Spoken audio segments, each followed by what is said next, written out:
بسم الله الرحمن الرحيم الحمد لله وكفى والصلاة والسلام على السيد الحبيب المصطفى وعلى آله وصحبه نجوم الهدى قادة التقى أما بعد.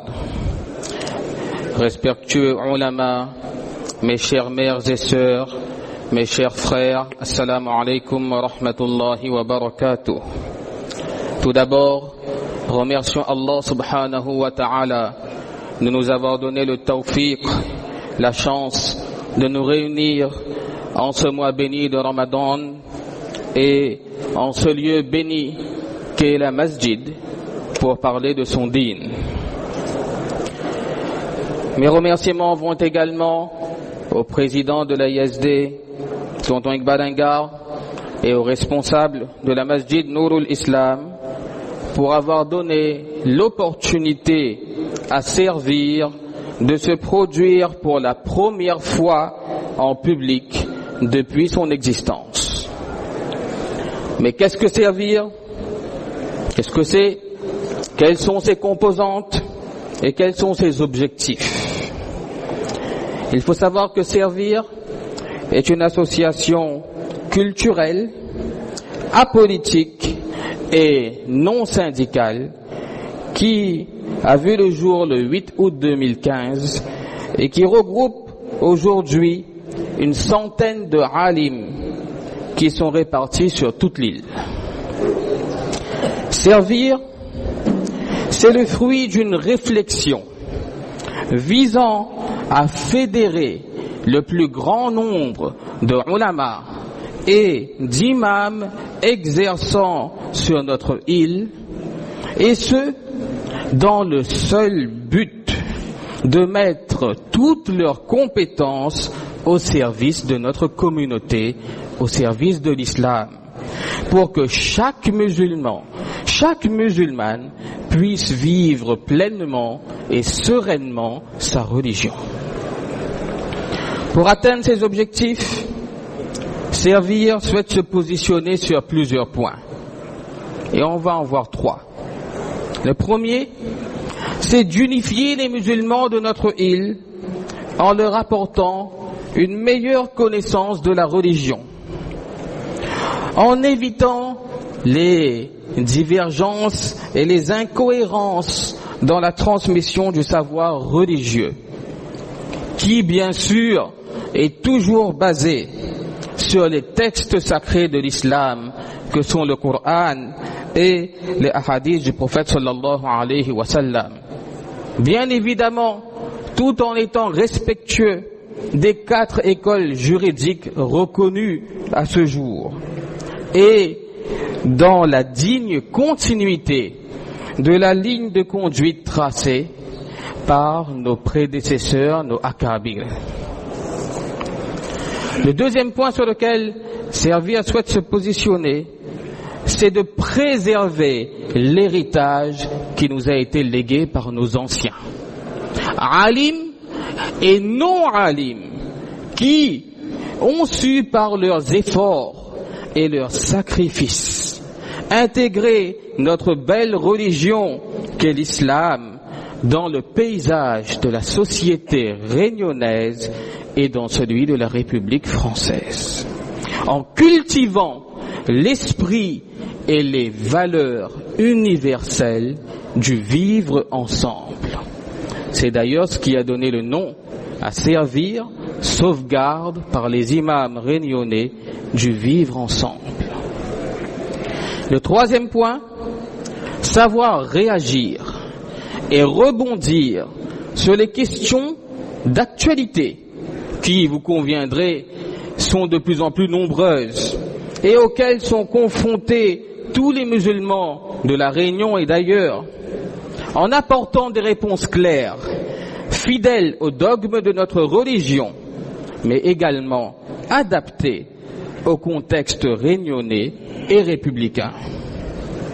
C'est pourquoi, en relation avec les récents événements et les différents attentats qui se sont produits ou qui se produisent actuellement de par le monde, nous avons choisi aujourd'hui de développer pour vous un thème tabou, celui du djihad. Djihad, un mot qu'on ose à peine prononcer, si ce n'est du bout des lèvres, un thème sur lequel on ose à peine débattre, de crainte d'être taxé, entre guillemets, de terroriste. Pour pouvoir appréhender au mieux ce terme ambigu, utilisé à toutes les sauces, à tort et à travers, par les médias et les réseaux sociaux, il faudra tout d'abord en maîtriser le sens et la définition, le contexte dans lequel il s'est produit et les textes religieux, Coran et Hadith, qui s'y réfèrent. C'est pourquoi le programme se déroulera, Inch'Allah, en 3 parties. La première partie concernera la définition du mot djihad et sera présentée par Maulana Imdadullah Mahmoud. La seconde partie, la compréhension du djihad à travers la sira, la vie du prophète Muhammad sallallahu alayhi wa sallam, qui sera développée par Maulana Ishaq Patel. Et enfin, l'éthique du djihad à travers les textes, les sources coraniques et les ahadiths, qui sera développée par Mufti Luqman Ingar. Donc j'appelle Maulana Imdadullah qui va traiter de la définition du djihad. Jazakumullah. Bismillahirrahmanirrahim. Alhamdulillahi Rabbil Alamin wa salatu wa salamu ala Sayyidil Mursalin wa ala alihi wa sahbihi ajma'in amma ba'd. Chères sœurs, chers frères en islam, une étude approfondie des versets et des ahadiths de Rasulullah sallallahu alayhi wa sallam nous renseigne le pourquoi des conflits à l'époque de Rasulullah sallallahu alayhi wa sallam. On a bien dit une étude approfondie et authentique des versets et des hadiths de Rasulullah sallallahu alayhi wa sallam nous permettent de comprendre pourquoi à l'époque de Rasulullah sallallahu alayhi wa sallam il y avait des conflits.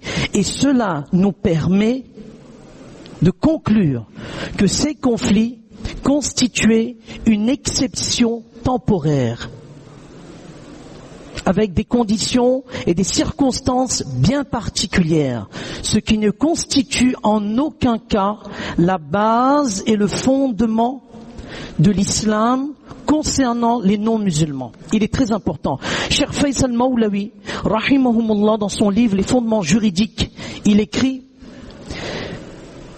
il est tout à fait dans l'erreur celui qui prend le Coran et qui, au travers des versets apparents,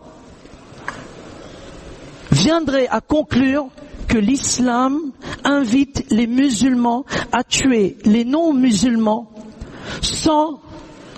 avec une gratuité, avec une simplicité. Cette personne-là, elle est dans l'erreur totale. Mufti Rafi Uthmani, Damat Barakatuhum, un Pakistanais, un éminent, le frère de Mufti Taqi Uthmani, Damat Barakatuhum, il écrit dans son livre Al-Maqalat al-Fiqhiyya, volume 2, page 31, il écrit: Fahalatul Sulmi, Fahalatul Sulhi wa Salm bayna an-nas hiya al-asl. La base et l'essence même de l'islam concernant la relation avec autrui, c'est l'entente, la réconciliation, la paix. Point barre. Et on va donner un exemple tout simple. Et nous allons comprendre la gravité de s'attacher à l'apparence et de voir à tort et à travers, lorsqu'on prend un magazine ou lorsqu'on entend dans les médias le mot djihad qui va de tout à toutes les sauces. Et on va comprendre l'aberration. Un exemple tout simple. Voltaire, philosophe français. Si on vous demande, Voltaire est-il un ennemi de l'islam? En apparence, à la lecture apparente de sa pièce Le fanatisme, écrit en 1736, on conclut, oui, il est un ennemi de l'islam. Alors que dans la lecture profonde de sa pièce, il est en train de vanter l'islam. Mais pourquoi, dans la lecture apparente, il est en train de critiquer l'islam? C'est pour être sauvé de la censure. Il visait les adeptes d'une autre religion. Et ces adeptes, lorsqu'ils ont regardé la pièce, en premier lieu, ils ont applaudi. Super. Mais lorsqu'ils ont compris que c'était eux qui étaient visés par cette pièce et que l'islam, Voltaire, tient en haute estime l'islam, prenez Philosophie Magazine, numéro 87, page 81, il y a tout le débat. Voltaire vante l'islam, vante le message de l'unité de Dieu, Allah et de son prophète. Voilà où on se trouve lorsqu'on fait une lecture apparente des textes. C'est tout simple. Et nous allons voir maintenant, à travers les conflits qui ont eu lieu à l'époque de Rasulullah sallallahu alayhi wa sallam, les causes, les circonstances nous permettent de voir que l'islam ne rime en aucun cas avec violence. L'islam ne rime en aucun cas avec violence. C'est pour cela qu'il est nécessaire, lorsqu'on prend le Coran, lorsqu'on lit un magazine, lorsqu'on entend, on demande, on se réfère à un savant et on lui demande les explications. Les versets circonstanciels, c'est-à-dire les versets révélés suite à un événement particulier, fait partie de l'étude de tout alim.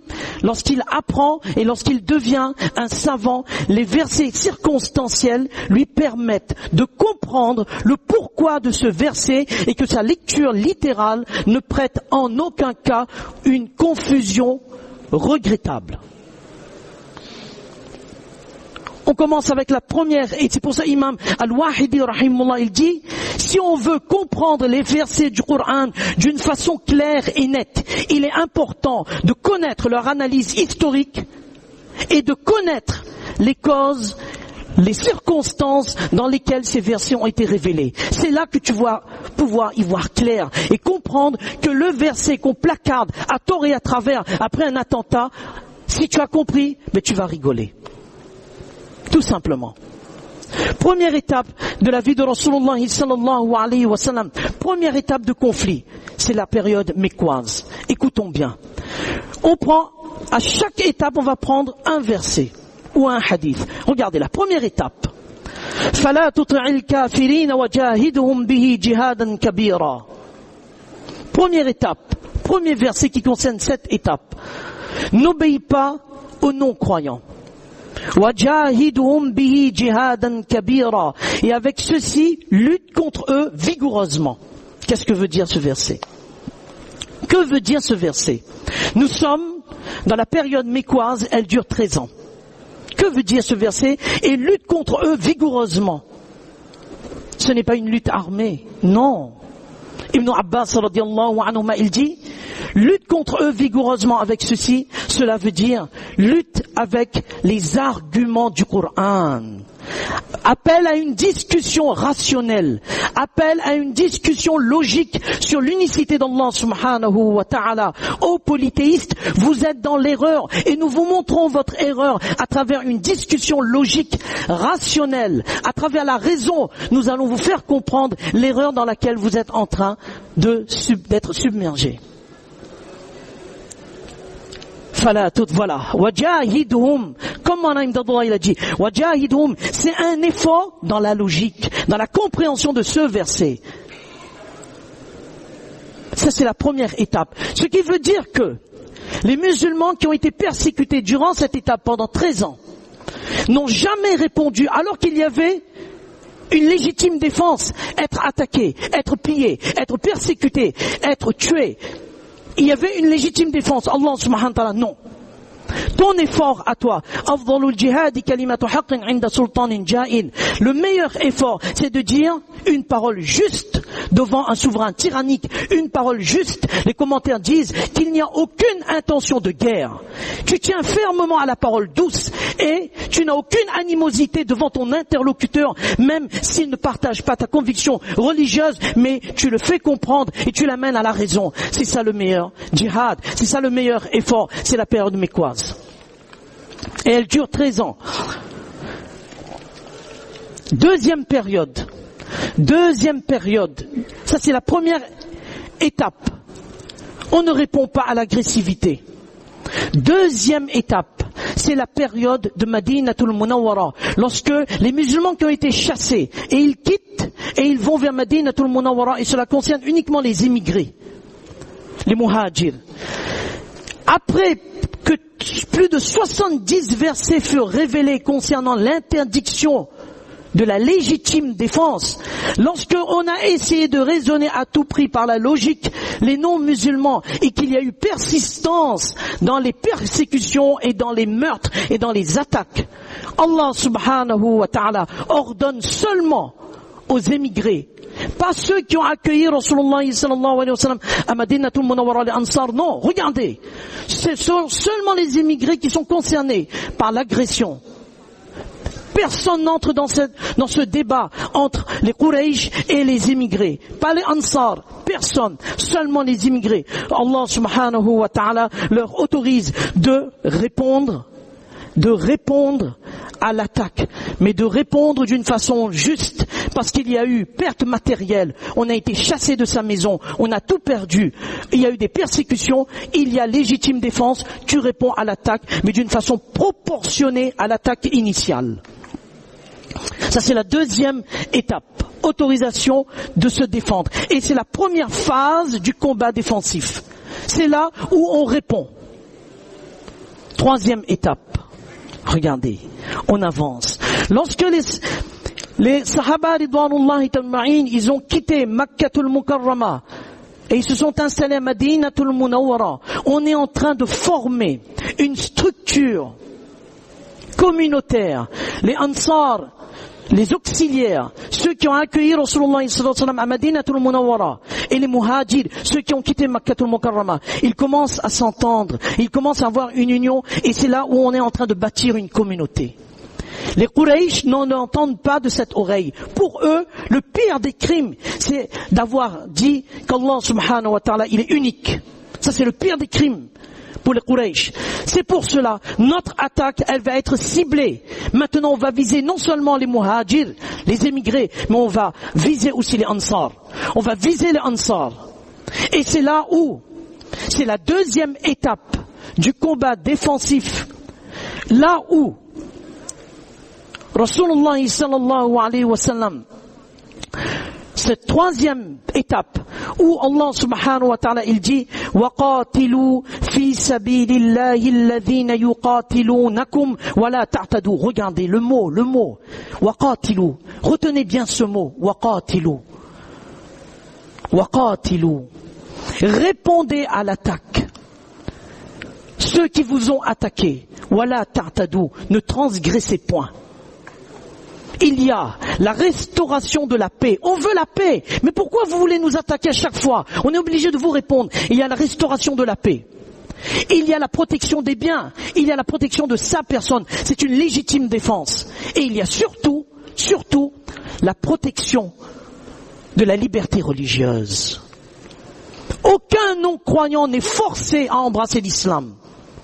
On doit le guider pour que lui-même, il choisisse par lui-même l'islam. Mais en aucun cas, on oblige le non-croyant à embrasser l'islam et vice-versa. En aucun cas, on empêche un non-croyant de vouloir embrasser l'islam. La protection des libertés religieuses. Pierre Tevagnan dans la haine de...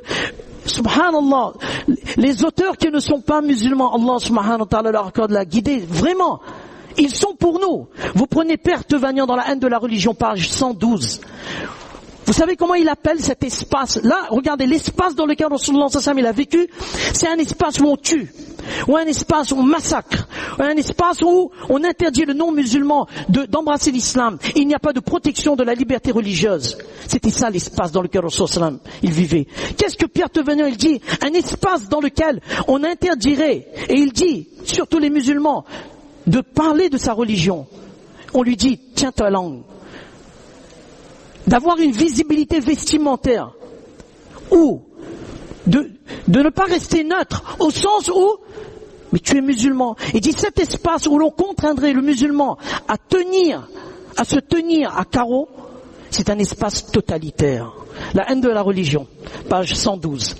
Mais qu'est-ce qu'il dirait s'il aurait lu les étapes, cette troisième étape de Rasulullah sallallahu alayhi wa sallam, là où on tue, là on te dit pas de te tenir à la langue, on tue, on massacre, et on interdit à un non-musulman d'embrasser l'islam. C'est pour cela, c'est la deuxième phase du combat défensif où on répond. C'est une légitime défense. En aucun cas, il y a une idée de guerre. Il y a toujours une invitation à la paix. Et c'est pour cela, et s'il incline à la paix, mais toi aussi accepte la paix. Regardez. Ce verset-là, il est primordial pour le maintien de la paix. Pour nous montrer que la base et l'enseignement de l'islam, c'est la paix tout court, quelle que soit ta religion. Ce n'est pas un discours de complaisance, c'est à travers la fidélité à l'écriture, dans les versets et les hadiths de Rasulullah sallallahu alayhi wa sallam, qui nous permettent d'ouvrir les yeux et d'avoir cette clairvoyance. Et de ne pas tomber dans les intérêts politiques et géopolitiques, mais d'être fidèle au message de Rasulullah sallallahu alayhi wa sallam, point barre. C'était la troisième étape. Quatrième étape. Première étape, on ne répond pas. On montre toujours les qualités de l'islam à travers son comportement, l'honnêteté, la loyauté, ne pas tricher, ne pas voler, ne pas mentir, ne pas être hypocrite. C'est la première étape. Deuxième étape, seulement aux émigrés de répondre, c'est une légitime défense. Troisième étape, toute la communauté est dans l'obligation de répondre à cette attaque qui est incessante et qui arrive par vagues. Quatrième étape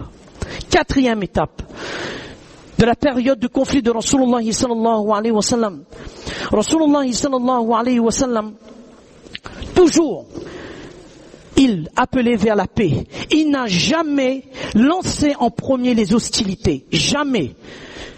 Nous pouvons prendre n'importe quel livre de sirat, de la vie de Rasulullah sallallahu alayhi wa sallam.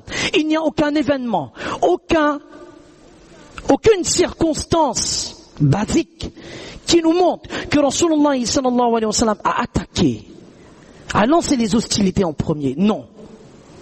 Rasulullah sallallahu alayhi wa sallam dit: Ya ayyuhan nas, la tatamannaw liqa al-adu, was'alu Allah al-afiya. Oh, vous les gens, ne souhaitez pas la rencontre de l'ennemi et demandez à Allah subhanahu wa ta'ala le bien-être. Le bien-être. Mais lorsque l'islam grandit, à l'époque de Rasulullah sallallahu alayhi wa sallam, il y a de plus en plus de conversions. Les Qurayshites, ceux qui sont restés fermes dans leur polythéisme et qui ont, et avant tout, ce n'est pas une question religieuse. Les Qurayshites, ce n'était pas une question religieuse, c'était une question d'intérêt politique. Ça vient partout, hein, décidément. Ça vient partout, c'est le fil conducteur. Churchill disait, il n'y a pas d'amitié, il n'y a pas d'animosité, il n'y a que des intérêts qui soudent et qui font et qui défont les relations. Lorsque les Quraysh voient que l'économie du pays, on perd cette économie-là. Parce que tout revient aux musulmans. Subhanallah. Parce que il n'y a pas de taxes injustes, tout est justice et paix. Rasulullah sallallahu alayhi wa sallam, il voit qu'il y a violation de traités, il y a complot, il y a hypocrisie, il y a préparation d'attaque, il y a une manifestation d'intention permanente d'attaquer, de tuer. Rasulullah sallallahu alayhi wa sallam, il va anticiper. Il va anticiper. C'est le combat, on ne dit pas la guerre, c'est le combat offensif. Rasulullah sallallahu alayhi wa sallam, il anticipe une attaque imminente, une violence imminente. Et ce procédé de Rasulullah sallallahu alayhi wa sallam est conforme à la philosophie du droit de la guerre. Ce procédé de Rasulullah sallallahu alayhi wa sallam, il est conforme à la philosophie du droit de la guerre. C'est ce qu'on appelle depuis le milieu du 19e siècle une guerre préemptive. Du anglais preempt qui veut dire devancer. C'est conforme à la philosophie du droit de la guerre. Michael Walzer, dans son livre Guerre juste et injuste, il dit: les individus et les États peuvent légitimement se défendre contre une violence imminente mais pas encore effective. Ils peuvent tuer, ils peuvent tirer les premiers s'ils savent qu'ils vont être attaqués. Donc guerre juste et injuste. C'est conforme. Rasulullah sallallahu alayhi wa sallam, là, on peut comprendre le hadith, parce que ce hadith, il revient sur tous les réseaux sociaux. Le hadith qui dit umirtu an uqatila an-nas hatta yashhadu an la ilaha illallah wa anna muhammadar rasulullah. J'ai été ordonné de combattre les gens jusqu'à ce qu'ils disent qu'il n'y a pas de divinité à part Allah, qu'il n'y a pas Allah à part Allah, et qui atteste que Muhammad sallallahu alayhi wa sallam est son prophète. Si on prend ce hadith, on ne l'analyse pas, mais qu'est-ce qu'on va se dire? Ce hadith, il est contraire à la liberté humaine. Qu'est-ce qu'on nous dit de ce hadith d'une façon apparente? Il faut que chaque non-musulman embrasse l'islam. Il faut que chaque non-musulman devienne musulman. Sinon, on le tue. Non. Non. Dans l'analyse verbale, je vous ai dit, qatilu, umirtu an uqatila. Dans l'analyse verbale, on nous montre, Imam Shafi'i rahimahullah, il dit, dans l'analyse verbale des versets du Coran et des hadiths, cela nous montre que le djihad, c'est-à-dire l'effort dans son extériorisation, c'est-à-dire dans sa partie externe. Mona a dit que le djihad, c'est un effort interne contre son ego, et c'est un effort externe. Mais cet effort externe, il est temporaire. Il est une exception. Le vrai djihad, c'est contre soi-même.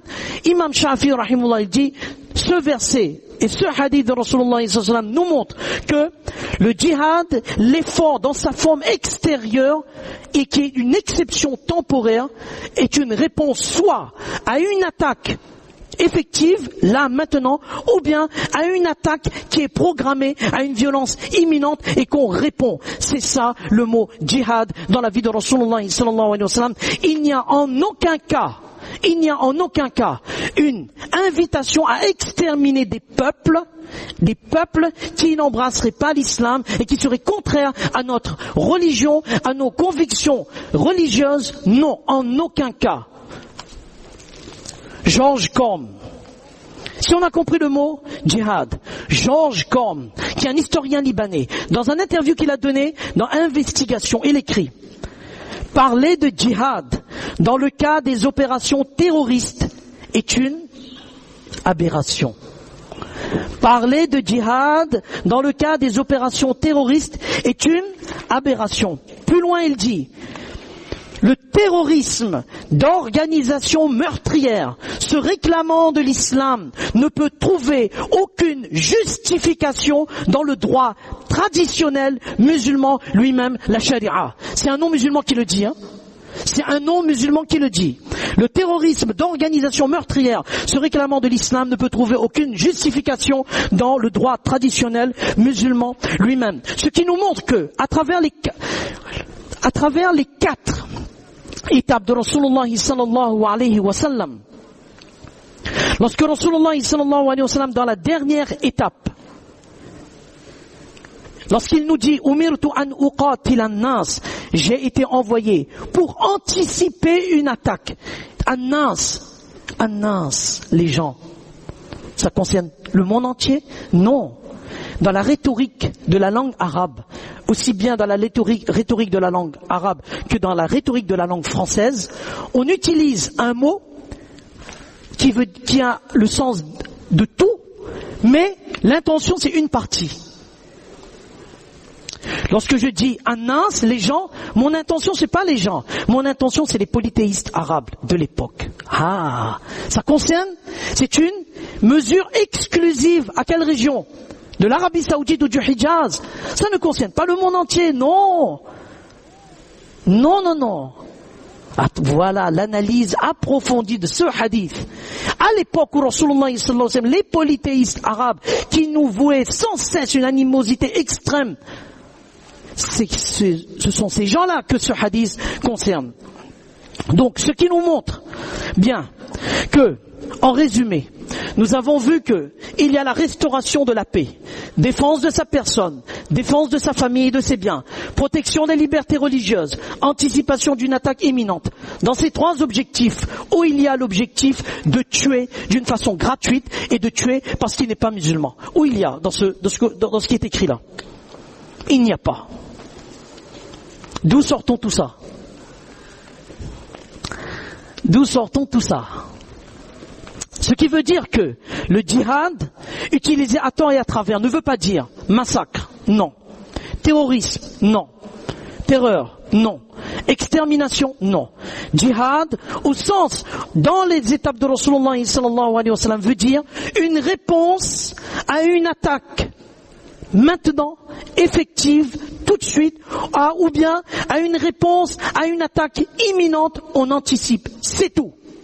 C'est ce que veut dire le mot djihad. Et c'est pour cela, Cheikh Faisal Maulawi, rahimahumullah, dans son livre, il dit, le but de l'islam n'est pas de verser le sang des mécréants, mais bien de les guider, afin qu'ils puissent eux-mêmes choisir cette religion. La cause de combat n'est pas la mécréance. C'est pas parce qu'il n'est pas croyant que je dois le tuer. Non. Ce n'est pas ça la cause. Et on vient de voir la cause. Une attaque effective ou bien une attaque imminente. Omar radiallahu anhu, il avait un serviteur chrétien. Omar radiallahu anhu, il avait un serviteur chrétien. Et chaque fois Omar radiallahu anhu, il lui disait, Ya Asbaq, Aslim. Oh Asbaq, embrasse l'islam. Asbaq lui disait, non, moi je ne veux pas embrasser l'islam. Et là Omar radiallahu anhu dit, c'est bon. Parce que le verset La ikraha fid din, point de contrainte en religion, ne me permet pas de causer une pression pour que toi tu embrasses l'islam. Cela ne me permet pas. Et c'est pour cela, Imam Nawawi rahimahullah, dans Riyad al-Salihin, il amène un chapitre, l'interdiction de l'oppression. Et ce hadith se trouve dans le Bukhari. Lan yazal al-mu'min fi fushatin min dinihi ma lam yusib daman haraman. Le croyant, écoutons bien, le croyant, il est toujours sous la miséricorde d'Allah tant qu'il ne tue pas un sang, tant qu'il ne verse pas un sang interdit.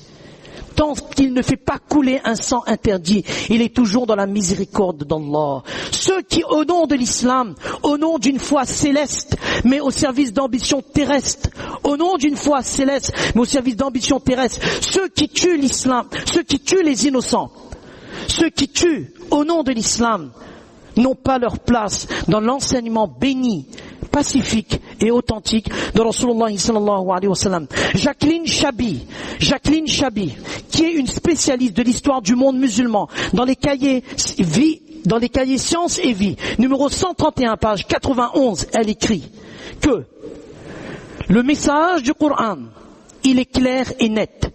Le message du Coran n'est pas imprégné d'une violence. La violence ne fait pas partie du message du Coran. C'est tout. La violence, les massacres, les tueries ne font pas partie du message de l'islam. C'est pour cela, et je termine, c'est pour cela. L'utilisation des mots. À travers les étapes de conflit de Rasulullah sallallahu alayhi wa sallam, on a bien vu, c'est clair et net. L'utilisation des mots. L'utilisation des expressions comme le choc des civilisations de Samuel Huntington ou bien de la guerre de civilisation. Je ne dirai pas qui a cité cette phrase. Il est toujours vivant. Celui qui a cité guerre de civilisation, le choc des civilisations, contredit le message du Coran. Qu'est-ce que Samuel Huntington il a voulu dire? Que la religion est responsable. Cette phrase, la guerre de civilisation ou le choc des civilisations. Cette phrase veut dire que la religion, les civilisations sont responsables de la barbarie, de la tuerie et de la violence. C'est faux. George Combe lui-même, il le dit que cette expression, elle est fausse. C'est une aberration, tout simplement. Allah subhanahu wa ta'ala, il dit dans le Coran, Ya ayyuhan nas, inna khalaqnakum min dhakarin wa untha, wa ja'alnakum shu'uban wa qaba'ila lita'arafu. Oh, vous, les gens, nous avons créé d'un mâle et d'une femelle. Et nous avons fait de vous des nations et des tribus pour que l'ita'arafu, dans le commande l'ita'arafu, pour que vous vous connaissiez vous-même, l'entente, le vivre ensemble, l'interaction positive.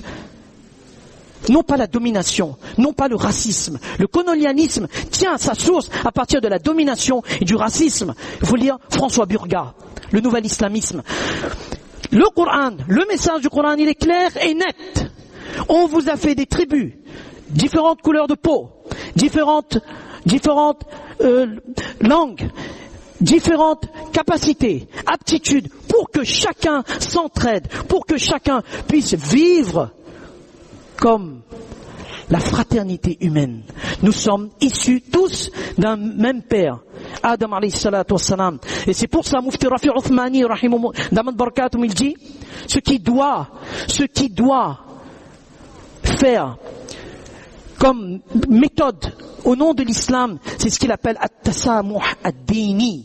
At-Tasamuh ad-Dini, page 31, volume 2, At-Tasamuh ad-Dini, c'est-à-dire le respect de l'autre, quelle que soit sa religion. C'est par ton comportement et c'est dans un message de paix que sa raison se tranquillise et qu'il peut réfléchir. Lorsqu'on est en état de guerre, personne ne réfléchit, chacun agit sous ses pulsions, alors que dans la paix, alors que dans un état pacifique, chacun voit le comportement de ce musulman entrepreneur dans la masjid, en dehors de la masjid. Il est honnête, il n'est pas menteur, il n'est pas voleur, il n'est pas déloyal, il n'est pas ceci, il n'est pas cela, il ne triche pas, il ne vole pas. C'est quelqu'un qui est honnête, sincère, qui est quelqu'un qui est honnête.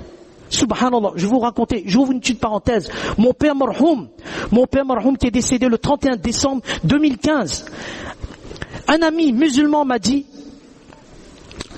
quelqu'un est venu, un non-musulman est venu me voir pour quelque chose. Et cet ami non-musulman, il a dit, j'ai perdu un grand ami.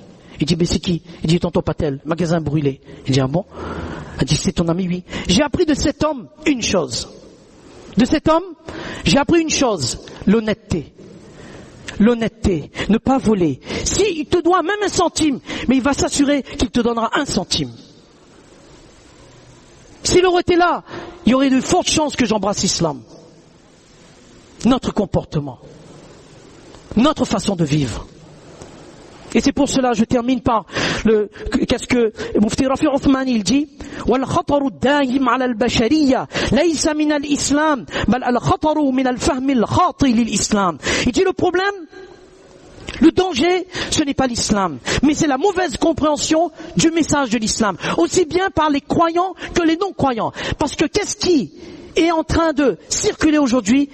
La manipulation de la haine, la manipulation de la peur, la manipulation de l'anxiété, la manipulation de l'ignorance, une ignorance totale. Ceux qui reviennent de là-bas, ils vous disent, mais il n'y a pas d'islam là-bas.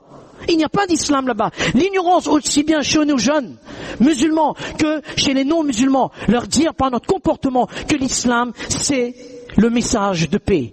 Un élément de réponse, et je termine par ça, un élément de réponse, mais pourquoi il y a tout ça? Pourquoi il y a tout ça? Pourquoi il y a toutes ces choses on a beau faire des discours, mais pourquoi? Un élément de réponse parmi les éléments de réponse. Allah subhanahu wa ta'ala lui donne à guider, subhanallah. Alain Berthaud, les enfants du chaos. Alain Berthaud, les enfants du chaos. Nous vous recommandons de lire ce livre. Amin wa akhiru da'wani alhamdulillahi rabbil alamin. Fajazakumullahu khaira ahsan al-jaza de votre écoute. بسم الله الرحمن الرحيم نحمده ونصلي على رسول الكريم أما بعد. Donc après avoir vu, alhamdulillah, de façon détaillée et bien explicite l'approche du djihad par la sira de Rasulullah sallallahu alayhi wa sallam, dans ce dernier programme, Inch'Allah, on va aborder l'approche du djihad à travers le Coran, les hadiths, les textes sources. Évidemment, il y aura quelques éléments qui vont vous sembler se répéter, mais c'est l'approche qui est différente. On a eu la description des différentes étapes de la vie de Rasulullah sallallahu alayhi wa sallam. Maintenant, le Coran et les hadiths également abondent en versets et en narration sur le djihad, le thème du djihad et du qital. Ça, c'est un mot important qui va revenir fréquemment, le mot qital, qui est tuer. Et djihad, on a vu l'explication, ça peut avoir différentes connotations. Mais il y a un mot qui revient souvent, ce mot qital, et c'est souvent les versets du Coran, les hadiths qui utilisent ces mots qui mentionnent ces mots, qui sont mis en avant par des gens qui sont déviés, qui n'ont pas compris le Coran et les hadiths de Rasulullah sallallahu alayhi wa sallam. Si vous me permettez, juste en préliminaire rapidement, je vais mentionner deux éléments très importants. Premier élément, c'est que, comme on a compris, la paix et la justice, c'est le fondement de l'islam. La paix, udkhulu fi silmi kaffa, entrer dans l'islam de façon complète, dans la paix de façon complète. Le mot islam vient de paix. Mais la paix également est régie par la justice. Et la justice veuille que lorsque cette paix est mise en péril par la corruption, etc., eh bien, le combat devient nécessaire pour préserver la paix. Mais lorsqu'on parle de combat, de quel type de combat on fait allusion? Combattre pour la paix.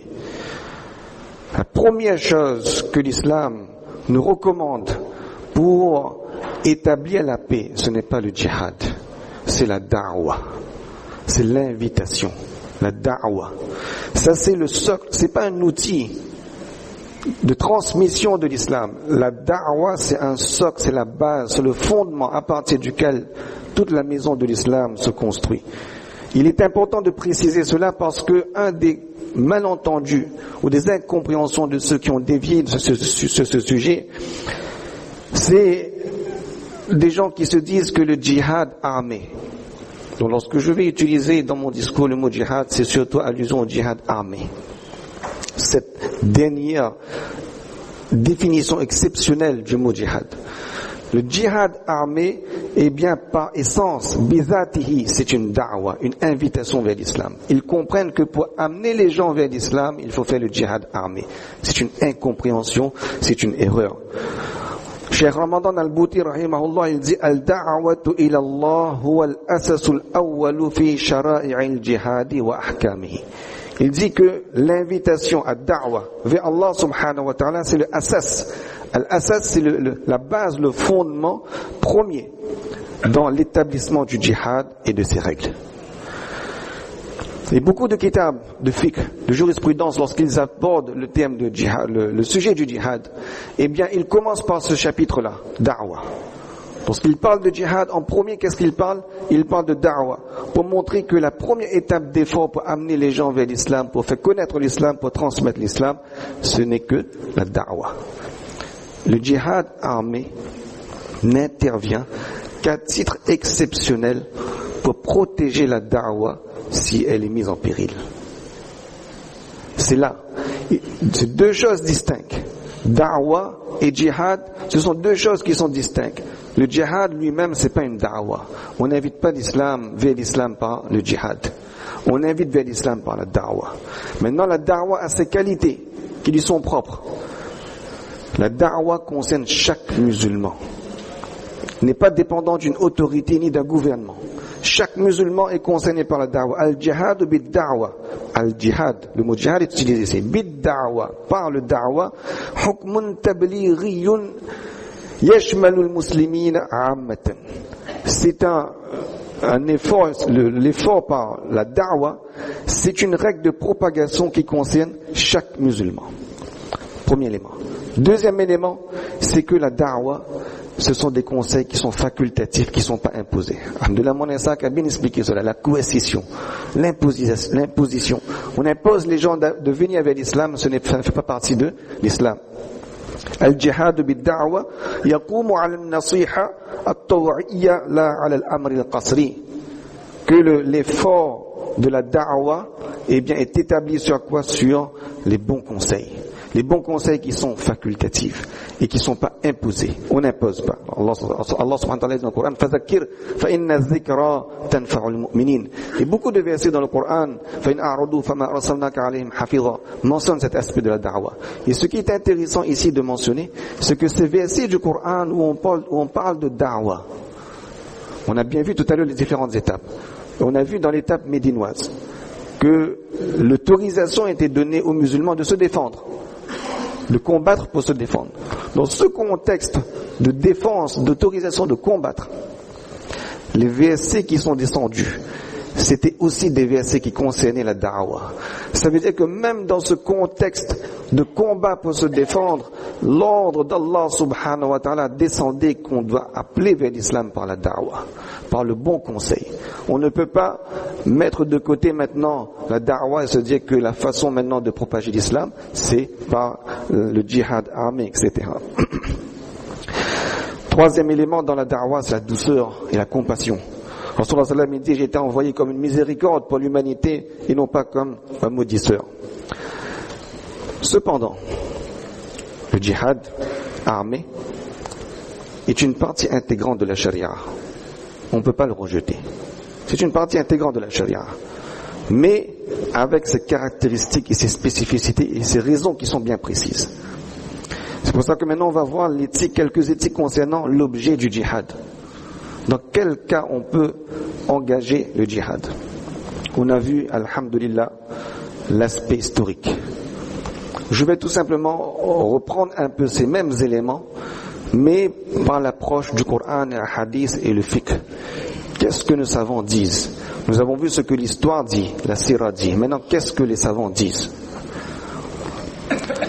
Tous les savants, jamhurul ulama, tous les savants, sans exception, disent, ils sont unanimes, que le djihad est justifié à but défensif. Le mazhab, tous les quatre mazhabs, les Shawafi'a, les Hanafi, les Maliki et les Hanbali, tous les ulama des quatre écoles juridiques qui font le Ahl Sunnah wal Jama'a, tous les savants sont unanimes que le djihad n'est autorisé qu'à but défensif. Il y a un qawl, une opinion, je dis bien parmi les deux opinions de Imam Shafi'i, une opinion qui dit et qui rejoint également l'opinion de Ibn Hazm, que le djihad est légitimé sur la base du kufr, l'infidélité. C'est une opinion. Et malheureusement, cette opinion et les arguments de cette opinion sont repris par ceux qui ont dévié de la compréhension du djihad. Et on va reprendre ces arguments-là rapidement. On va y apporter la réponse, juste pour comprendre que, comme j'ai dit, c'est une opinion des Shawafi. C'est pas l'opinion qui fait preuve préférée des Shawafi. Juste pour comprendre que la majorité, c'est unanime. Tous les savants disent que le djihad n'est autorisé qu'à but défensif et que ceux qui ont pris d'autres opinions, ce ne sont pas les opinions qui sont acceptées par les savants. Mais malgré tout, ces opinions sont mises en avant dans les réseaux sociaux, les arguments, les preuves. Et lorsqu'on regarde cela, on se dit, qu'est-ce qu'ils disent? Mais peut-être c'est vrai, on doute. Alors qu'il y a la réponse. Il y a les réponses. Et les réponses sont simples. Les réponses sont simples, que moi et vous pouvez tout à fait comprendre. Alors, on va commencer par les preuves que le djihad est défensif de nos savants. La majorité des savants. Jamhurul ulama. Dans la surah Al-Baqarah, Allah subhanahu wa ta'ala il dit وَقَاتِلُوا فِي سَبِيلِ اللَّهِ الَّذِينَ يَقَاتِلُونَكُمْ وَلَا تَعْتَدُوا إِنَّ اللَّهَ لَا يُحِبُّ الْمُعْتَدِينَ. Verset du Coran. Allah dit, combattez dans le sentier d'Allah, combattez. Qatilu. Ça c'est un mot qui va revenir très souvent. Combattez dans le sentier d'Allah ceux qui vous combattent. Combattez ceux qui vous combattent. En réponse de cette attaque, vous combattez et ne transgressez pas. N'abusez pas. Proportionnalité, comme on a mentionné. Certes, Allah n'aime pas les transgresseurs. Deuxième verset, At-Tawbah 13. ألا تقاتلون قوما نكثوا أيمانهم وهموا بإخراج الرسول وهم بدأوكم أول مرة. Ne combattrez-vous pas les gens qui ont violé leur serment, qui ont voulu bannir le messager, et alors que ce sont eux qui vous ont attaqué les premiers. Ce sont eux qui vous ont attaqué les premiers. Défense. Ils ont commencé les hostilités. At-Tawbah, verset 36.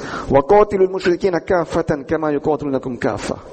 Subhanallah, ce verset revient très souvent par ceux qui sont mis en avant, très souvent par ceux qui, ce verset-là, revient très souvent par ceux qui ont dévié dans la compréhension du djihad.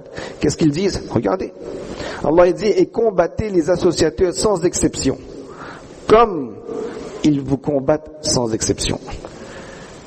Comme la kama, comme. Imam Qurtubi, rahimahullah, dans son tafsir, il dit, ce comme là, kama, il est ta'lil. il exprime la raison. Donc Allah, si on comprend cette subtilité dans le tafsir de ce verset que Imam Qurtubi rahimahullah a mis en avant, qu'est-ce qu'on comprend? Combattez les associateurs sans exception, de façon générale, pour la raison qu'ils vous combattent. Ils vous ont combattu et donc vous combattez pour vous défendre. Ça, c'est quelques versets dans les hadiths d'Ibn Majah et d'Abu Daoud. Hanzala rahimahullah radiyallahu anhu rapporte qu'il était une fois en campagne avec Rasulullah sallallahu alayhi wa sallam et Rasulullah est passé devant une femme qui avait été tuée pendant le feu du combat. Alors Rasulullah a dit ma kanat hadhihi tuqatilu fi man yuqatilu.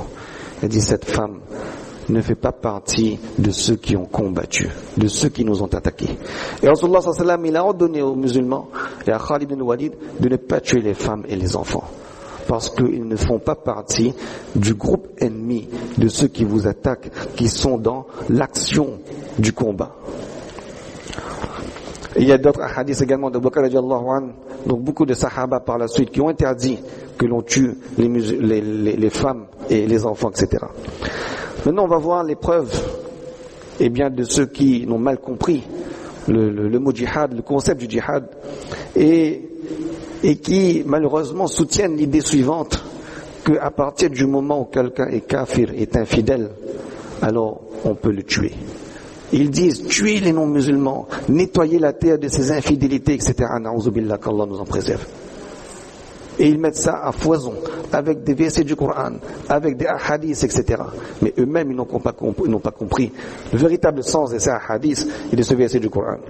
Donc, on va reprendre les preuves majeures de ces groupes qui ont dévié. Premier verset, c'est le verset le plus important qu'ils mettent en avant, qu'on appelle le verset de l'épée. Le verset de l'épée. At-Tawbah, Surah At-Tawbah, verset 5.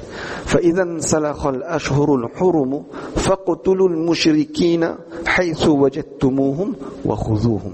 Allah dit dans le Coran, après les mois sacrés, tuez les associateurs où que vous les trouviez. C'est mutlaq, c'est général. Tuez les associateurs où que vous les trouviez.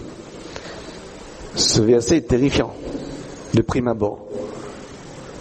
Il est clair, tuez les infidèles où que vous les trouviez, point final. Mais c'est pas point final, parce que le Coran, ça se comprend en le lisant depuis Al-Hamdu jusqu'à Wan-Nas. Celui qui pioche un verset par-ci par-là et qui fait sa propre interprétation du Coran, il a erré. Parce que la réponse justement à ce verset se trouve dans les 3 versets qui suivent. Les 3 versets suivantes. Et dans les 3 versets qui suivent ce verset, malheureusement peut-être ils n'ont pas lu la suite, les 3 versets qui suivent ce verset, il y a des indications qui sont claires qu'on ne peut pas tuer des gens par le simple fait que ce sont des kafirs, des infidèles. Premier verset qui suit. وَإِنْ أَحَدٌ مِّنَ الْمُشْرِكِينَ اسْتَجَارَكَ فَأَجِرْهُ حَتَّى يَسْمَعَ كَلَامَ اللَّهِ ثُمَّ أَبْلِغْهُ مَأْمَنًا. Allah dit dans le Coran, et si l'un des associateurs te demande asile, accorde-le lui afin qu'il entende la parole d'Allah, puis fais-le parvenir à son lieu de sécurité. Dans ce verset, il y a la notion de la demande d'asile, de protection. Istijara. Alors maintenant, utilisons un peu notre logique. Allah dit dans ce verset que si quelqu'un vous demande, un non-musulman vous demande asile, accorde-le lui cet asile et laissez-le partir en sécurité, avec son kufr, avec son infidélité. Si Allah subhanahu wa ta'ala voulait nous dire qu'on doit tuer quelqu'un systématiquement parce qu'il est kafir, pourquoi Allah nous demanderait par la suite de lui accorder l'asile s'il le demande et de le laisser avec son kufr, avec son infidélité? C'est une indication qu'on ne peut pas prendre comme preuve légitime du djihad armé de tuer quelqu'un, de combattre quelqu'un parce que tout simplement c'est un kafir. Verset qui suit. كيف يكون للمشركين عهد عند الله وعند رسوله إلا الذين عاهدتم عند المسجد الحرام فما استقاموا لكم فاستقيموا لهم إن الله يحب المتقين. Allah dit, comment y aurait-il pour les associateurs un pacte admis par Allah et par son messager sallallahu alayhi wa sallam, à l'exception de ceux avec lesquels vous avez conclu un pacte près de la maison sacrée, tant qu'ils sont droits envers vous, soyez droits envers eux, car Allah aime les pieux. Dans ce verset qui suit, Allah subhanahu wa ta'ala introduit la notion de mu'ahada, qui est le pacte de paix, le traité de paix. Ce verset, ces deux versets donc qu'on est en train de présenter expliquent le verset que ces détracteurs utilisent.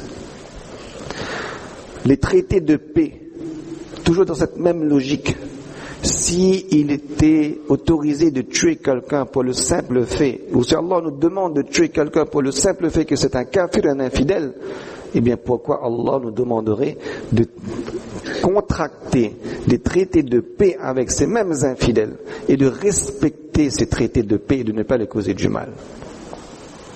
Donc celui qui garde en perspective les deux autres versets qui suivent le verset de l'épée, il comprend très bien qu'Allah n'ordonne à aucun moment de tuer un kafir par le simple fait que c'est un kafir, un infidèle. Autre preuve qu'utilisent ceux qui n'ont pas compris ce sujet. Surah At-Tawbah, verset 29. قاتلوا الذين لا يؤمنون بالله ولا باليوم الآخر ولا يحرمون ما حرم الله ورسوله ولا يدينون دين الحق من الذين أوتوا الكتاب حتى يعطوا الجزية عن يد وهم صاغرون. Combattez ceux qui ne croient ni en Allah ni au jour dernier, qui n'interdisent pas ce qu'Allah et son messager ont interdit et qui ne professent pas la religion de la vérité jusqu'à ce qu'ils payent la jizya. Combattez ceux qui n'ont pas iman. C'est ce qui est écrit dans ce verset. Quelle réponse on puisse apporter à ce verset? C'est qu'à la fin de ce verset, Allah parle de la jizya. Ça aussi c'est un thème qu'on va expliquer tout à l'heure, Inch'Allah, rapidement. La connotation péjorative qu'on a attribuée à ce mot jizya. Mais ici c'est un point important pour comprendre ce verset. C'est que dans ce verset où Allah dit tuez ceux qui n'ont pas iman, à la fin du verset, Allah il dit, jusqu'à ce qu'ils payent la jizya, Allah offre une alternative, une porte de secours, une porte de sortie, un échappatoire. Que ces gens payent la jizya et on les laisse tranquilles. Avec leur kufr, avec leur infidélité, avec leur croyance. Si Allah nous aurait demandé de combattre l'incroyance, l'infidélité par le djihad armé, pour que Allah ouvre la porte à la paix par la jizya et on les laisse tranquilles avec leur croyance. Dans ce verset, il y a un mot qui revient, qatil. Et là, c'est très important, mon Isaac l'a mentionné aussi, de comprendre ce terme qatil. Qatala yuqatilu. Mes chers frères, tous les versets du Coran où on parle de qital, qital ça veut dire le combat armé, tuer, combattre, qui sont associés aujourd'hui au djihad armé. Tous ces versets, la majorité de ces versets, contiennent ce mot qital, qatala, qu'on va expliquer la subtilité dans un instant. Il n'y a que quelques versets qui ne mentionnent pas le mot qatala, mais qui mentionnent d'autres mots qui amènent à la même compréhension que qatala. Sauf un seul verset, le verset de l'épée qu'on vient de voir et dont on a donné les explications. Tous les autres versets, soit ces autres versets contiennent qatala, le terme qatala, muqatala, ou d'autres mots comme par exemple wata'anu fi dinikum ou wayaqufu aydiyakum qui apportent la même explication que le muqatala. Alors ce mot-là, c'est important de le comprendre. Si vous avez compris ça, vous avez tout compris sur le djihad, une façon de parler. Qatala, c'est un mot en arabe qui a cette subtilité d'exprimer la réciprocité, la bilatéralité. Nous, on traduit, le français est tellement faible, combattez, en français. Mais en arabe, ça ne signifie pas combattre. Ça signifie quoi? Répondez à l'attaque, aux hostilités. C'est la réponse aux hostilités. C'est une bivalence. Il y a réciprocité. On vous a attaqué, alors vous vous défendez, vous vous attaquez. On a mentionné le djihad défensif, offensif, etc. Ce mot-là, qatala, regardez la majorité des versets du Coran où on parle justement de combattre, de tuer, il y a ce mot qui s'y trouve. Et si on n'a pas compris ce mot dans son propre sens, eh bien, on donne des interprétations qui sont erronées. Retenez bien cela. Qatala, yuqatilu, ce mot-là, qatiluhum, qatilul mushrikin, qatala, toujours ce même mot. Ce mot signifie réciprocité dans le combat. On vous attaque, vous répondez à cette attaque. En aucun cas, ce mot signifie, comme on a précisé, de prendre l'initiative d'attaquer en premier, tout simplement, purement, de façon gratuite. Non. Autre hadith qu'utilisent ceux qui ont dévié dans la compréhension du djihad, c'est le hadith de Bukhari Sharif de Muslim de Abdullah ibn Umar radiyallahu anhu, où Rasulullah sallallahu alayhi wa sallam dit en ce sens: Umirtu an uqatila an-nas hatta yashhadu an la ilaha illallah wa anna Muhammadan Rasulullah. Donc ce hadith a été déjà expliqué par Mana Ishaq, alhamdulillah, et il y a aussi ce mot-là qui revient. Umirtu an uqatila an-nas, pas an aqtula an-nas, uqatila an-nas. Deux An-Nas, on a déjà expliqué, ça concerne que les Arabes. Et au qatil, ça veut dire que c'est eux qui nous ont attaqués en premier, eh bien on se défend, on les attaque. Autre également hadith qu'ils utilisent, eh bien ces détracteurs, c'est uqtulu shuyukh al-mushrikin. Rasulullah dit dans un hadith de Samura ibn Jundub radiyallahu anhu, dans Abu Daoud et Tirmizi, rapporté par Abu Daoud et Tirmizi, où Rasulullah dit uqtulu, combattez les vieilles personnes qui sont mouchriques. Alors dans l'islam, et tous les savants sont unanimes, qu'il n'est pas autorisé de combattre les vieilles personnes. Ça c'est la traduction, vieilles personnes. De ne combattre les vieilles personnes, c'est pas autorisé dans l'islam. Alors eux ils disent que dans ce hadith de Rasulullah sallallahu alayhi wa sallam, il a été rajouté un mot, mouchrikin, un qualificatif.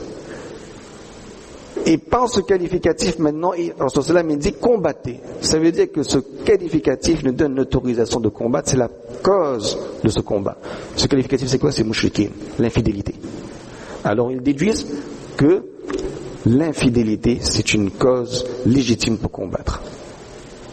Et c'est quoi la réponse à cette objection?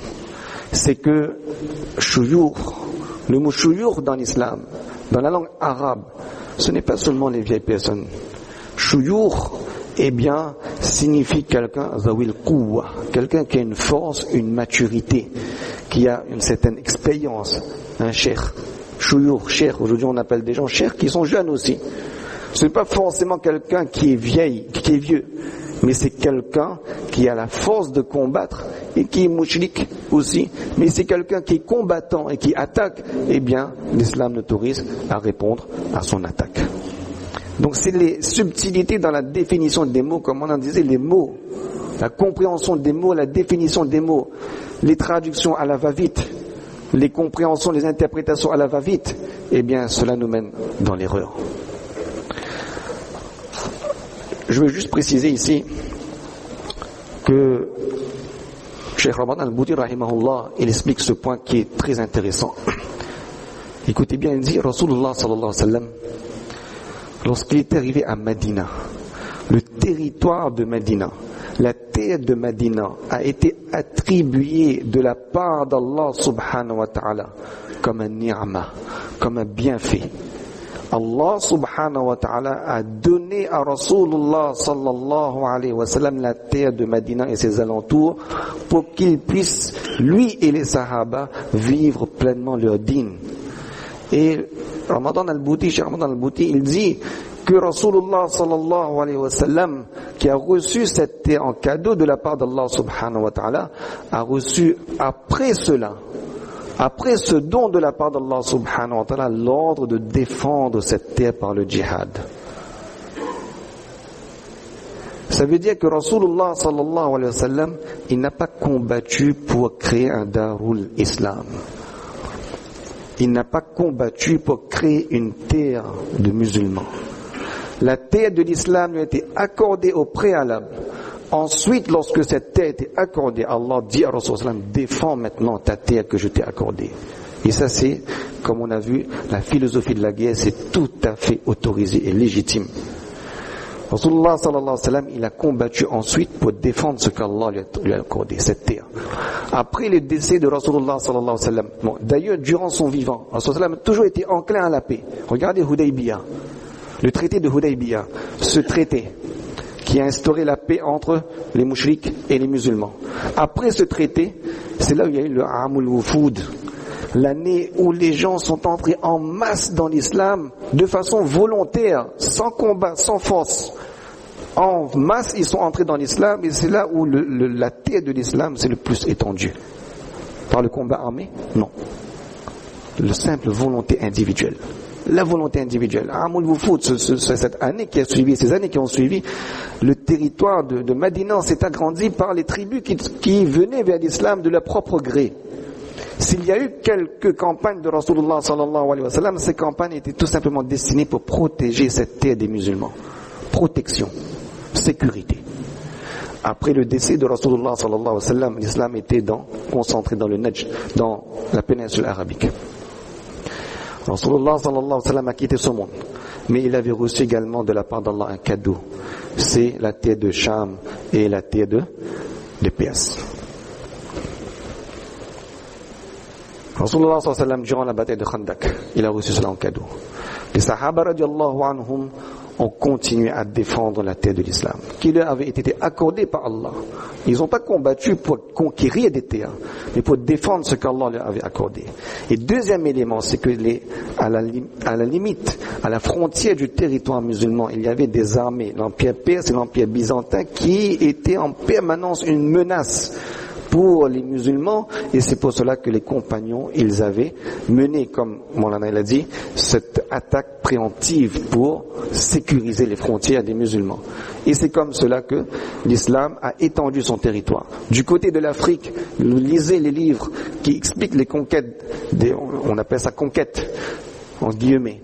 Comment ces territoires des musulmans s'est étendus vers l'Afrique du Nord? Eh bien, la majeure partie de ces territoires sont devenus musulmans par l'ouverture des portes des villes. Les gens de ces villes voulaient la justice et la religion de la vérité de l'islam. Donc ça c'est un point très important. Rasul sallam n'a pas combattu pour créer un territoire. Il a combattu pour défendre ce territoire. Et aujourd'hui, qu'est-ce qu'on dit? Il faut qu'on combatte pour créer notre propre terre ou notre propre pays. Autre élément également que les savants contemporains donnent pour légitimer le djihad, qui sont tout à fait logiques, c'est l'oppression. Le zulm, lorsqu'on est oppressé, eh bien c'est tout à fait logique de se défendre, et donc le djihad armé est autorisé. Autre élément également que les savants contemporains donnent, c'est lorsqu'il y a interdiction de da'wah. On l'a dit, la da'wah c'est un élément essentiel de l'islam. Lorsqu'il y a une interdiction de la da'wah, on nous empêche de transmettre notre religion, de parler de notre religion et de propager notre religion, le djihad armé est autorisé.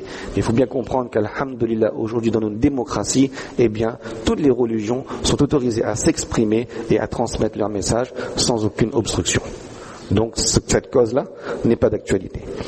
On passe maintenant à la deuxième partie qui concerne les éthiques à propos du combattant et de la personne qui est combattue.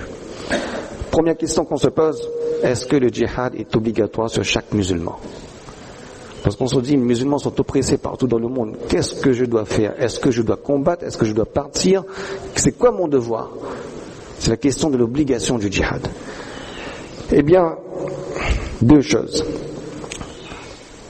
Tout d'abord, le djihad va exister jusqu'au Qiyamah. C'est ce que il a dit. Le djihad va rester jusqu'au Qiyamah. Moi, dans ma position, dans l'endroit où je me trouve, quelle est ma position vis-à-vis du djihad? Premier élément, le principe de base, et tous les savants, le consensus des savants, est là-dessus que le djihad c'est farzul kifaya. C'est une obligation ala al-kifaya. Ala al-kifaya, ça veut dire quoi? Comme par exemple la salat de janaza. Que c'est une obligation qui repose sur toute la communauté, mais s'il y a des gens dans la communauté qui vont prendre cette responsabilité, eh bien le reste de la communauté ne sera plus responsable. S'il y a des gens qui vont, par exemple, faire la salat de janaza d'un mayyit, eh bien les autres personnes de la communauté qui n'ont pas participé à ce janaza, eh bien ne sont pas pécheurs. Mais s'il y a personne pour prendre cette responsabilité, c'est toute la Ummah qui est responsable et fautive devant Allah subhanahu wa ta'ala. Ça c'est une chose. Deuxième chose, c'est que il n'y a aucune obligation pour un musulman d'aller combattre les musulmans qui sont dans un pays lointain. Je m'explique. Les fatawas de référence que l'on utilise, Fatawa Shami, Fatawa Tatar Khani, etc., disent en substance que lorsque dans un foyer, un endroit précis, il y a des musulmans qui sont oppressés, et là on parle bien de djihad légitime, ils ont le droit de se défendre, ils sont attaqués, etc., ils sont en train de subir des oppressions, ils ont le droit de se défendre ou sinon de consolider leur sécurité. S'il y a des gens dans cet endroit qui sont en train de subir cette situation, alors l'obligation, farz et ayn, des gens de cet endroit de se défendre, parce qu'ils sont attaqués dans leurs enfants, dans leur famille, dans leurs biens, etc. Là, ça devient obligatoire, farz et ayn. Farz et ayn, ça veut dire une obligation, qui est catégorique, comme la salat, le jeûne, etc. Seulement pour les gens de cet endroit. Et si cela n'est pas suffisant, il y a le nafir a'am, que les savants disent, c'est que les gens de Ahlul Balda, les gens du pays entier doivent soutenir ces gens, ces musulmans qui sont en train de subir ces oppressions. Et si cela n'est pas suffisant, alors les gens des pays avoisinants doivent les aider. Mais ces fatawas disent clairement qu'il n'appartient pas la yuftaradul jihad ala jami'i ahli al-islam sharqan wa gharban, que les gens, les musulmans, le reste des musulmans du monde entier qui sont éloignés en Occident ou en Orient, le djihad n'est pas obligatoire sur eux d'aller dans ces endroits, se déplacer pour aller dans ces endroits pour combattre et aider les musulmans. Ils sont déjà en train de combattre. Ce n'est pas farz ayn, une obligation sur moi par exemple d'aller nous en France dans un pays très lointain pour se dire ils sont oppressés et je dois aller les combattre. Ce n'est pas une obligation. Et je ne serai pas fautif devant Allah subhanahu wa ta'ala. Autre élément d'éthique concernant le djihad, c'est que on ne doit pas souhaiter la guerre. Rasulullah sallallahu alayhi wa sallam n'a jamais souhaité la guerre, n'a jamais souhaité l'effusion de sang. Comme un moment il a dit, la tamannaw liqa al-adu wa sallallahu al-afiya fa iza laqitumuhum fasbiru. On n'en revient pas dessus, mais on a déjà expliqué. Ne pas prendre l'initiative des armes en premier. Que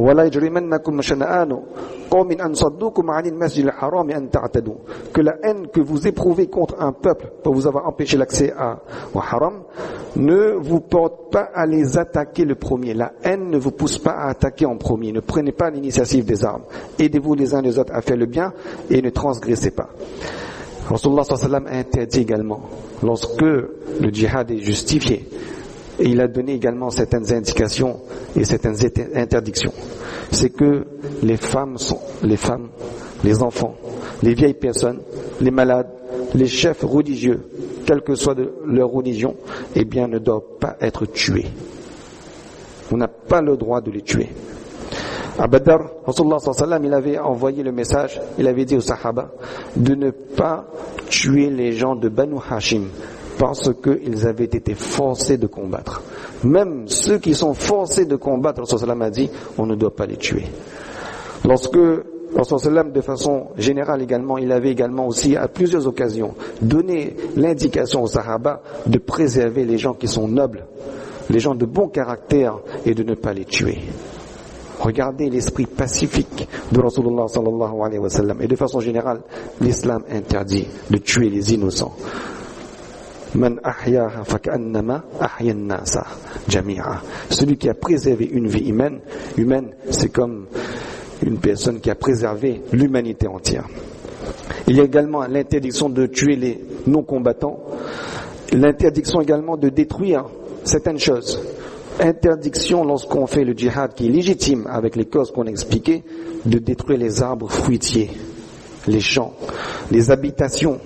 Interdit de détruire les habitations, les animaux domestiqués, sauf pour se nourrir, si l'armée a besoin de se nourrir. Les nids d'oiseaux, même cela, Rasulullah il a précisé cette chose insignifiante, un nid d'oiseaux, et toutes ces choses, c'est interdit de les brûler. Et aujourd'hui, les bombes font combien de choses, combien de dégâts. Rasulullah il a dit également en dernier, on doit accepter la paix lorsqu'elle nous est proposée. Et que s'il cesse le combat, alors abstenez-vous de toute mesure répressive, sauf aux injustes. S'ils arrêtent de combattre, vous arrêtez de combattre immédiatement. Mais s'ils n'ont pas combattu, comment va-t-on les combattre? On aborde maintenant quelques éthiques concernant les méthodes utilisées Inch'Allah, on va finir assez rapidement. La méthode utilisée dans le djihad armé, lorsque ce djihad est légitime, eh bien, on va tout simplement mentionner 2 éléments. Le premier élément, c'est concernant la jizya, tous les pactes, les traités, et le deuxième élément concernant les kamikazes. Rapidement. Dans le process du djihad armé, il y a une méthode que Rasulullah sallallahu alayhi wa sallam a enseignée aux Sahaba et que les Sahaba ont majoritairement appliquée. Cette méthode, cette procédure d'agir dans le djihad armé est la suivante. C'est lorsqu'on arrive face à l'ennemi, on doit en premier lieu faire la da'wa à cet ennemi. Comment expliquer? La base, le fondement, c'est da'wa, inviter vers l'islam. Si il y a acceptation, qui n'est pas forcée, de l'islam, on cesse immédiatement les hostilités. S'il n'y a pas acceptation de cet islam, on passe à la deuxième étape.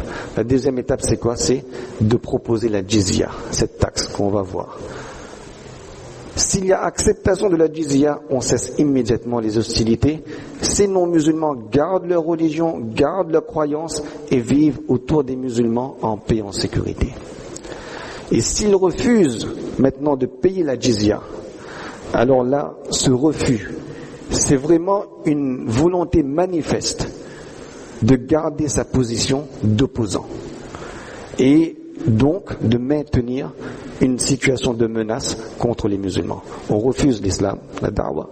On refuse de payer une taxe pour rester, le statu quo pour rester comme on est. Eh bien, c'est quoi nos intentions? C'est qu'on veut rester un ennemi pour les musulmans, une menace pour les musulmans. Et donc là, on se retrouve maintenant dans le schéma du udwan et hiraba. Udwan, c'est quoi? Udwan, c'est l'hostilité, l'attaque directe, et hiraba, ça veut dire la menace qui est existante et qu'on essaie d'éliminer. Donc on se trouve dans cette situation où il y a des gens qui sont là, qui ont refusé l'islam, qui refusent la paix par la jizya. Eh bien, on est obligé de les combattre pour éliminer cette insécurité. Alors, on en vient à la jizya. La jizya aujourd'hui qui est maltraitée dans tous les sens. Oui, c'est une humiliation pour les non-musulmans, etc. C'est quoi la notion du jizya, sa philosophie? Tout d'abord, dans l'islam, il y a 3 types de protection. C'est très important de les savoir, 3 types de protection. Le premier type de protection, c'est le aman. Le aman, c'est quoi? Le aman, c'est une protection qu'on accorde à n'importe quelle personne. Et c'est une protection qui gère les relations entre musulmans et non-musulmans. C'est une sorte de contrat. Musulmans, non-musulmans.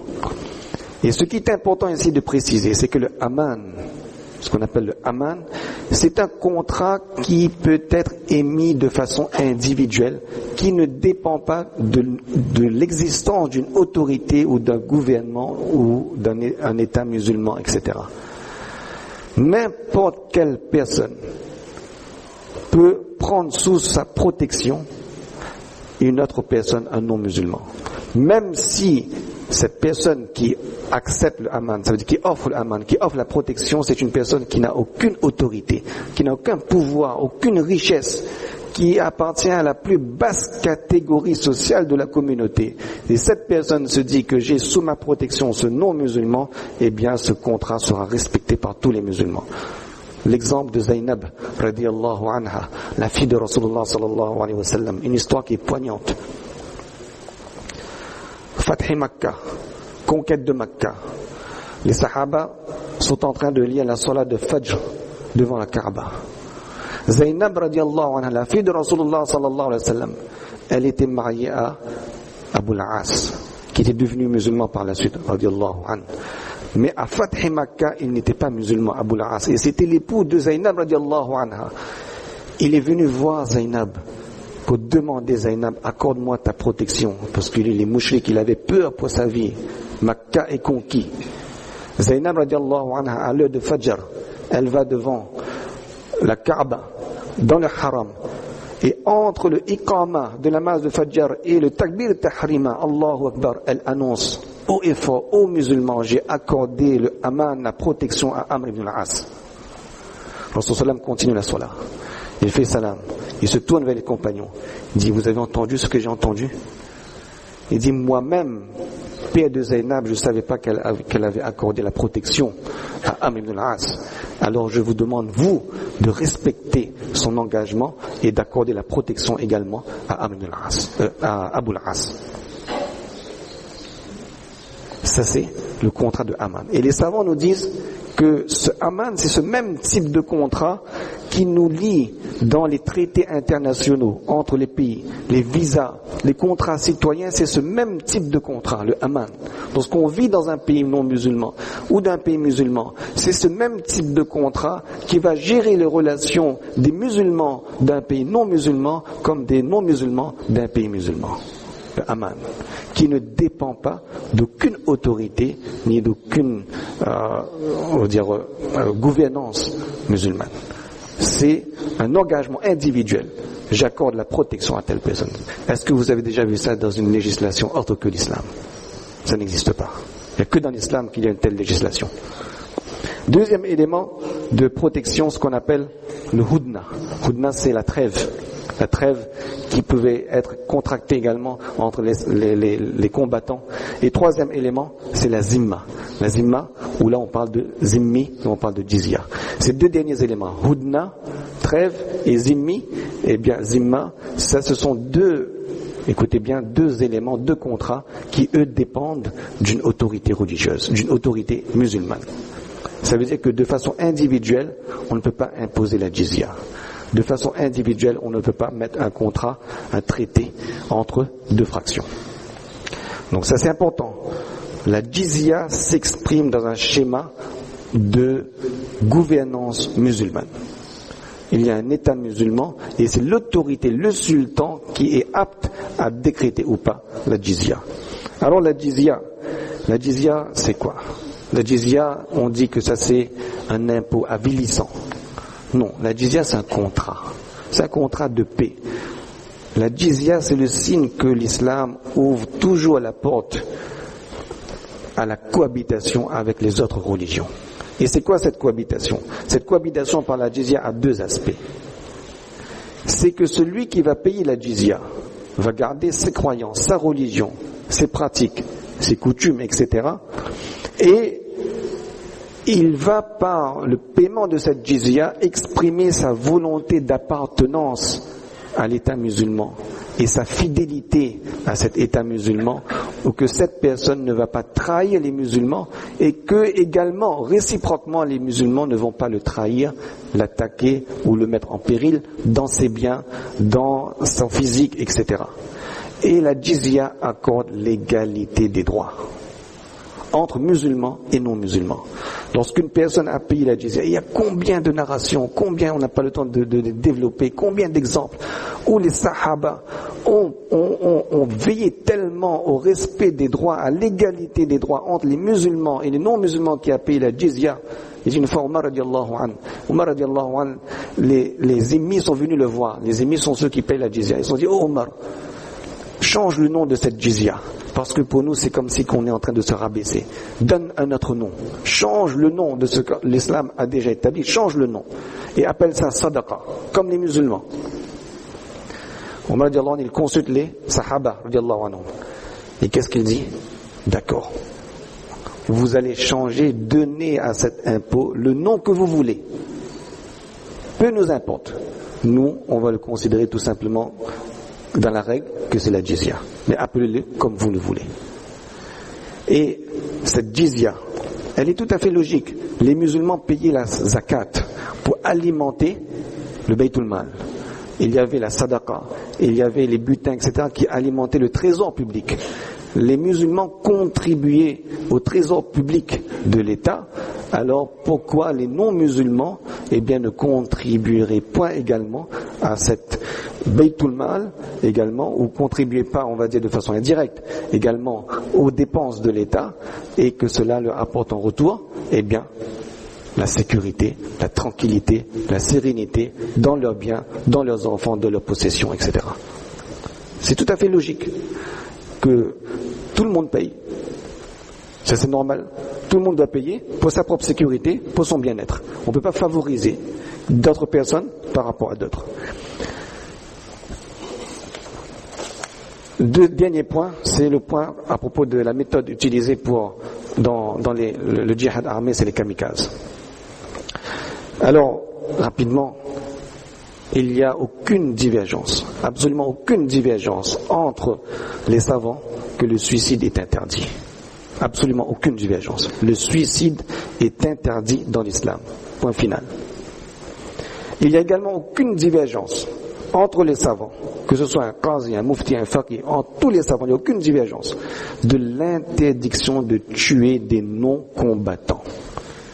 Interdiction de tuer ceux qui ne combattent pas.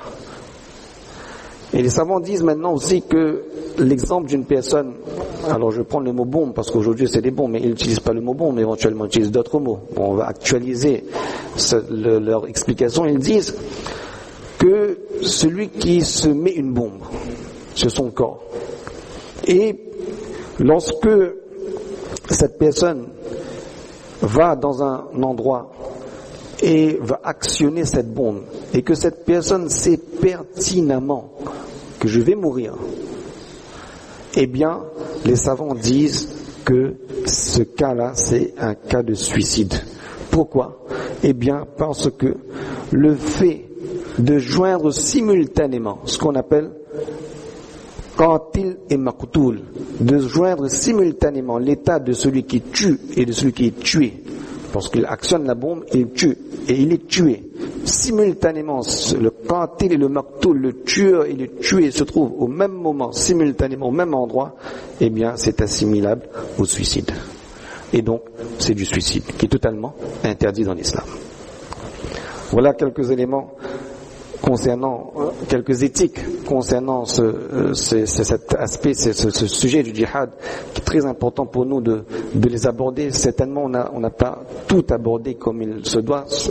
Peut-être chaque point mérite encore de plus amples explications, exemples, mais au moins ne serait-ce que aujourd'hui on aura eu un peu plus de clarification et d'éléments de compréhension, et je vais tout simplement vous donner également quelques informations supplémentaires par rapport à ce qui se passe aujourd'hui dans le monde, ces différents groupes dont on ne prendra pas le nom, qui sont en train de créer le chaos dans le monde. Eh bien, on a une fatwa qui avait été également émise et qui avait été affichée dans les masajid. Vous avez ce premier élément, vous avez le programme d'aujourd'hui, ces explications qui ont été données, et vous aurez également, Inch'Allah, dans le prochain Al-Islam, un article qui sera écrit sur les Khawarij. Les Khawarij, c'est un peu pour illustrer, pour faire comprendre la source idéologique de ces gens qui sèment le chaos dans le monde, d'où viennent leurs sources, leur façon de comprendre le Coran, etc., de cette façon. Donc, si vous allez, Inch'Allah, voir tous ces éléments-là et les garder devant vous, Inch'Allah, vous aurez une compréhension, Inch'Allah, suffisante, des éléments suffisants pour avoir une compréhension qui soit générale et qui soit correcte pour différencier entre ce qui est le haqq, ce qui est la vérité, et ce qui est le batil, et ce qui est la fausseté, et qu'Allah subhanahu wa ta'ala nous protège de tomber et de d'errer dans l'incompréhension et dans l'ignorance. Wa akhiru da'wana alhamdulillahi rabbil alamin.